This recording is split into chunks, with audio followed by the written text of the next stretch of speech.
Trust took it Supreme T. I just caught some Premium 91, now I'm pushing P. I just caught some Premium 91, now I'm pushing P. And 91 sessions, you guys already know what it is. We're back at it again with another session, man. And we got my guy, man, DC motherfucking Jensen. What's up, bro? What's going on? For anybody who doesn't know, man, who the fuck is DC Jensen, man? Tell me about yourself, bro. Content creator, entrepreneur. I know people don't like when you say entrepreneur sometimes, but entrepreneur, clothing, graphic design. Okay. Lots of different stuff that I do. Journalism. Okay. Write articles. I work for Loud Magazine and Contagion Media. Graphic designer, meaning like I got my own website where I sell clothing and I come up with the designs and I release stuff all the time. Yeah. Coffee. Okay. Got my own coffee brand. Got a spot out in California that does distribution for me. Type a shit. spot out in Chicago that does my distribution for me as well. I'm always social media like heavy, so yeah. A lot about me is just like a lot of grind, a lot of work, a lot of effort into art, stuff like that.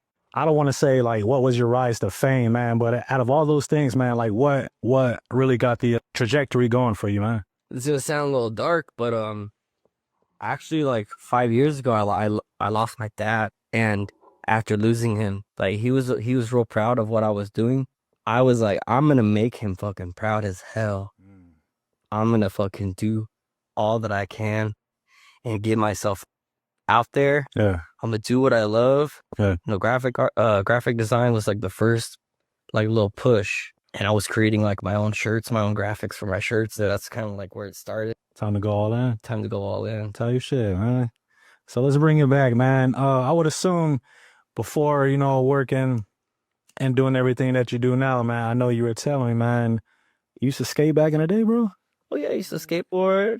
Man, I started when I was like 12 years old. Me and a buddy found a Zero skateboard up in the trash. We fucking painted on it. Had no idea that you probably should not paint a board, but like we customized we fucking skated hardcore. We were sharing the board. We found it, put it together, shared it, you know, to the point where we started. He got his own board. I got that board.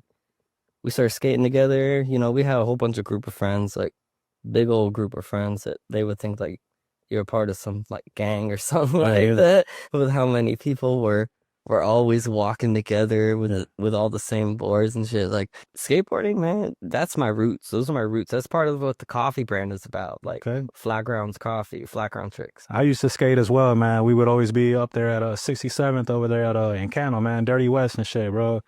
And then there'd be times where we would just take the bus down McDowell straight to fucking Central, bro.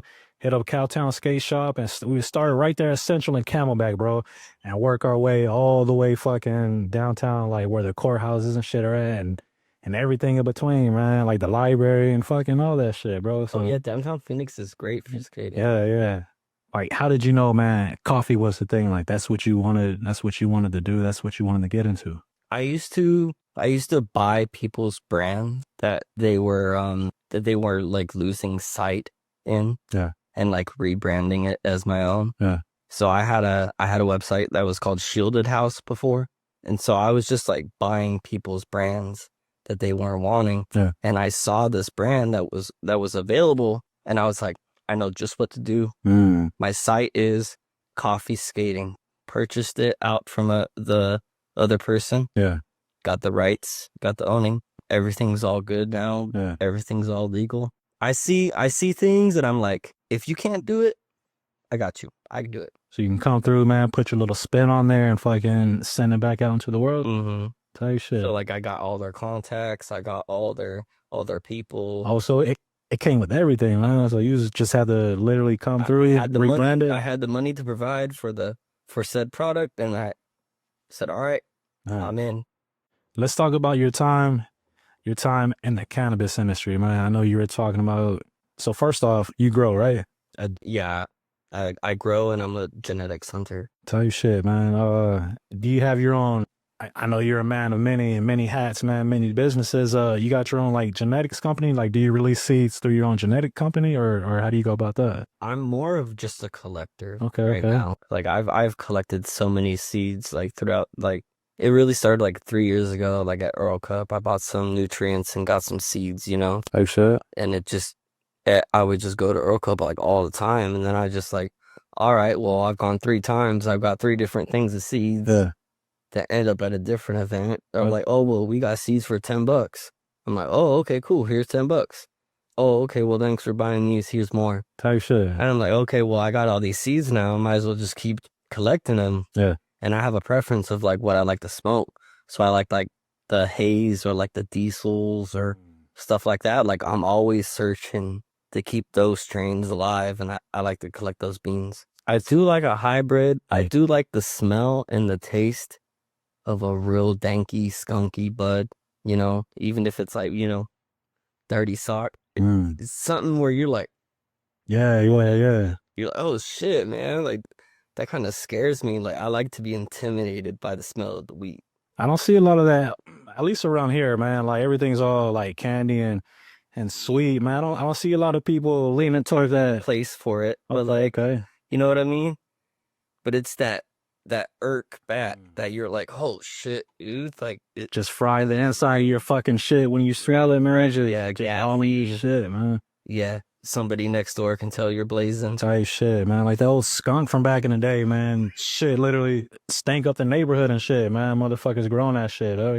Do you see a lot of that old school stuff going away and not coming back, or do you feel like That's why it goes and comes in waves, man? Like That's why I'm here, because I want to collect those strains from the old school days, and I want to bring them back. okay.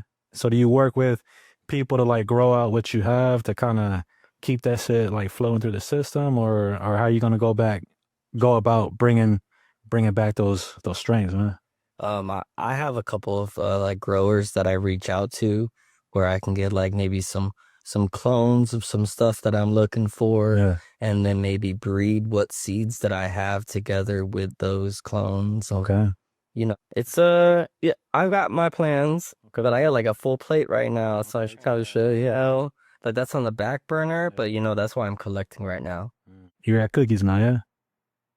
Yeah. How'd you even get there? What happened in between to where you're at now? Oh, I had left Jeter and done like a regular 9 to 5 job at Subway. Yeah. I worked for like this I worked as a crossing guard for this school for like 2 months, bro. 2 months I did that. I know you gotta do what you gotta do. Yeah. That's it. My cousin hit me up and was like, "Hey, there's this other spot. You should go check that out." Yeah. I went and I checked it out. I still have my FA card. Okay. So I had brought them the FA card. I'm like, hey, like I'm down to work. Yeah. And they sent me on over. I put my application in and I became a trimmer at Nirvana. Okay. Quit that real quick, dude. Didn't want to do that job for very long. I already knew. Okay, well, real quick, man. So I'm thinking that was your kind of, your intro into the industry, but you said Jeter? Jeter, yeah. So wait, was there anything before Jeter, or was Jeter your Jeter was my entry in, and then that fell out because of some bullshit. What happened, man? Wait, how'd you even get into Jeter? And then tell me about your time at Jeter. That's a crazy thing, because I had like owned my own mobile home, and I was hanging out there, and I had like lost that spot. They like sold the land out from underneath me. Yeah. So I had like no job, no home. I was living in a fucking car, and my cousin had sent me this it's like an application from California. Yeah. And it was for Jeter. They hadn't opened up here yet. So I Oh, was shit. like number 40, like around like before 50. I was like the under 50 for the employees for Jeter originally. So I rolled up quite a bunch of those Jeters originally before they launched, like February up until April where they launched. Oh my God. It's a great product, but the work environment is not ideal. Yeah, I mean, I've heard a lot about Jeter, bro, and the shit that be going on. Yeah, it's not great. I won't say much, but yeah. I left on okay terms. I did that cross card job for like 2 months. It was pretty chill. That shit's wild. How did you a fucking cross guard though? Yeah, How did dude. you get in the fucking? I don't How know. the fuck that? How does that even happen, bro? A cross guard, I bro. was looking online on some easy work, some side work, and it was like, yeah, you just do 2 hours in the morning, and then you come back when they get off, and Yeah, you just work for a couple hours, and we pay you like 17 an hour, type shit. and that was more than what I was getting offered at Subway. I worked at Subway for a little bit. That was annoying. So Fucking Subway, man. Subway and a cross guard for like 2 months. That shit is wild, bro. Just to, I needed to pay my bill. Oh yeah, yo, whatever. Yeah. Like trimmer is pretty okay, Okay. I was like, I'm in trimmer. And then they would pull me out of trimming to go do some other work around the facility. Okay. I was doing like cultivation assistant work, and they were like teaching me all this other shit. Yeah. But they still had me at like trimmer pay. But eventually they switched management and they upped my pay. They up my position. They put me as cultivation assistant. They kept on teaching me more. I was in there with the plants, giving them little haircuts, all that shit. So, shit was fun. I enjoyed it. And I know whenever I'm trimming my buds, man, like that shit, it's a headache in its own. I can only imagine doing that shit all fucking day, man. And at 5 o'clock in the morning. How long were you on the daily? How long were you trimming for before you got out of there and what you doing now?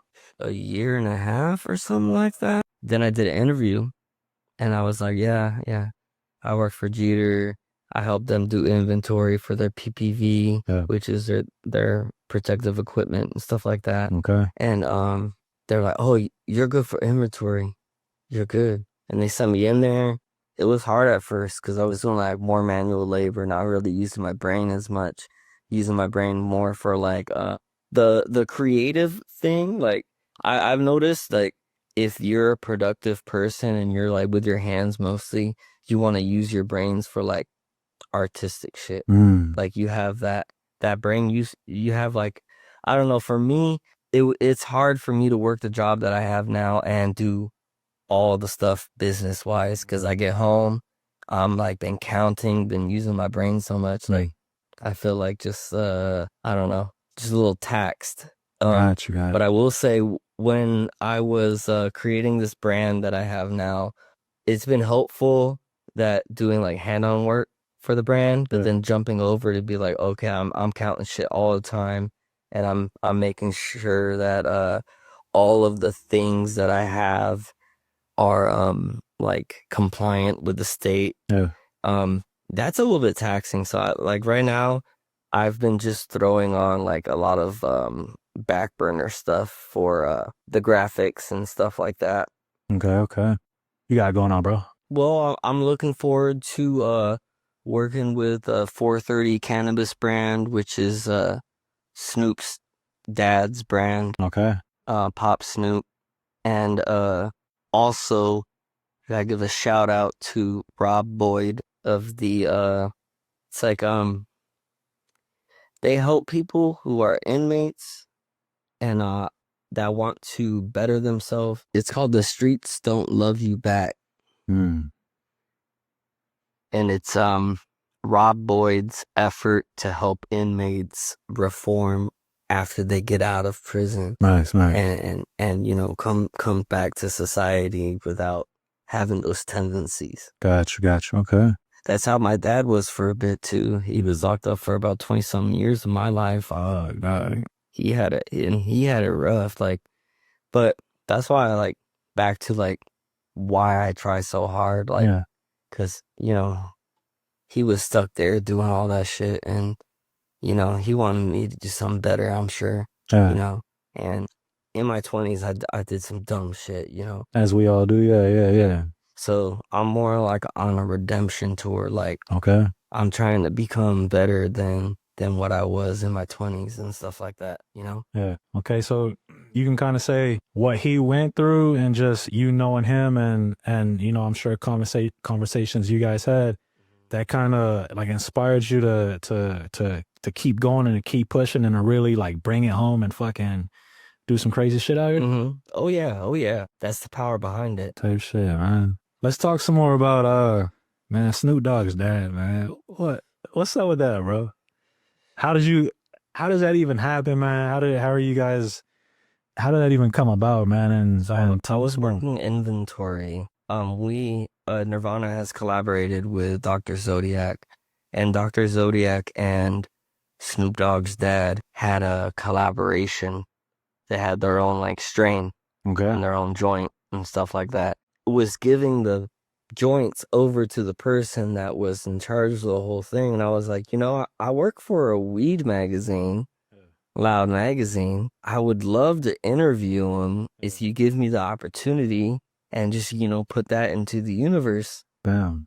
And then she was like, yeah, I'll reach out and I'll talk to them and see if they're okay with it. They were okay with it. Yeah. This will be my first entry, article into the game of being a journalist. This is before I even had my journalism, diploma. Okay. But apparently, I go there, he's real down to earth. Yeah. Do the article, kind of just record the questions and make sure I get a bunch of different footage and pictures from it. But it's in an actual physical magazine. Yo, that shit is crazy. And it's behind a paywall. You can't see that article. You can't read that article without buying the whole magazine.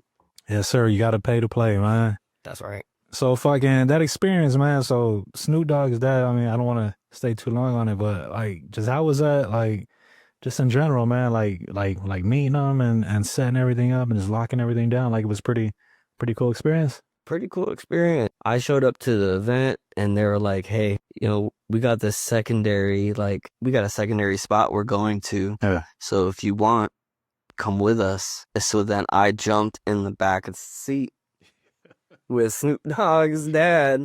Yeah. Went up to the next spot and hung out with them for basically the rest of the night. So we're real tight knit. They're good people. They're always doing the most and they're out here always some of the edibles I'll show up for they have a documentary series that's at Jared's Tea and Coffee. I don't know if that's going on anymore, but they did 14 weeks of it. Okay. I would show up with edibles so people can get stoned and they can sit there and watch that little documentary series that Rob Boyd is part of. He actually came from Detroit and he's an old 80s gangster that's reformed as well. Yeah. That's why he has that brand that helps inmates do the same that he did. Yeah. And now he's working with Snoop's dad, that's his manager. And fucking, did you get to meet Snoop through, being associated with his pops and everything, or not yet? His dad on recording, I have his recording saying that he's gonna get his son to come down and do a podcast with me. Type shit, man. Will it happen? I don't know. And when you put that out, where you at, bro? Put that out to the universe, man. The universe has a crazy way of working, man. I gotta ask to release that. Okay. Is that song? That's a contract. Type shit. Okay. But it would be great. It would do great. My man. What else do you have your hands into? Working in the industry and doing your stuff outside. It's nice that they kind of parallel each other, so it's easy to kind of switch in between doing everything because they're all, within the same stuff. What else do you have going on? It's great intermingling. Yeah. I will say it's kind of funny that I do inventory, so I reach out to a lot of brands that are on the sales floor that are coming in doing brand ambassador stuff and be like, hey, you know what? Well, I'm also a part of this weed magazine, so if you guys are interested in getting maybe some social media presence or some, this and that, I'm sitting there, I'm working as I'm working. Type shit. You know what I mean?